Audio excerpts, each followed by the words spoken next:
एक अमीर बुढ़िया की आंखों की रोशनी चली गई। वह एक वैद्य के पास गई और उसे अपना इलाज करने के लिए कहा। मुझे तुमसे क्या मिलेगा? वैद्यराज, मेरे पास बहुत कुछ है, आप चिंता न करें।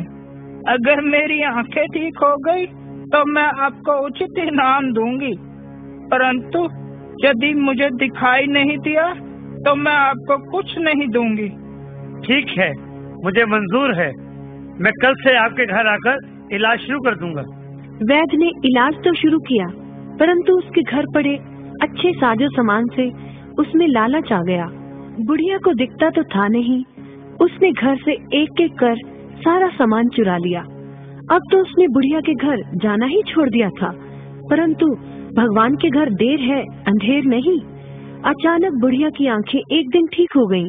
उसने पिछवाड़े में दबा हुआ धन निकाला और फिर उसी तरह बढ़िया जिंदगी जीने लगी। वैद्य ने तो समझा था बुढ़िया का सारा धन जेवर वह लूट चुका था, अब उसके पास बचा ही क्या होगा। परंतु जब उसने उसी तरह उसकी पुरानी शानो शौकत देखी तो राज दरबार में इसकी शिकायत कर दी।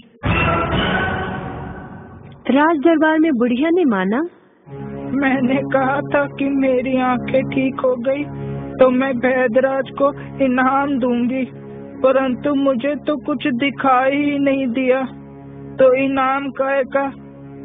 परंतु महाराज, आप ही कहें, जब मैंने आंखें खोई तो मेरा घर फर्नीचर और साज सज्जा के सामान से अटा पड़ा था, परंतु जब मेरी आंखें ठीक हुई तो मुझे मेरे घर में कुछ भी नहीं दिखा।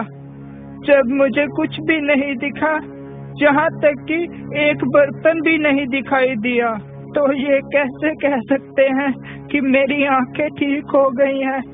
अगर ठीक हो गई हैं तो मेरा सारा सामान कहाँ है? राजा ने बुढ़िया को छोड़ दिया और वैद्यराज से उसका सारा सामान लौटाने का हुक्म दिया। बच्चों, इस कहानी से हमें यही शिक्षा मिलती है, जैसे को तैसा ही मिलना चाहिए।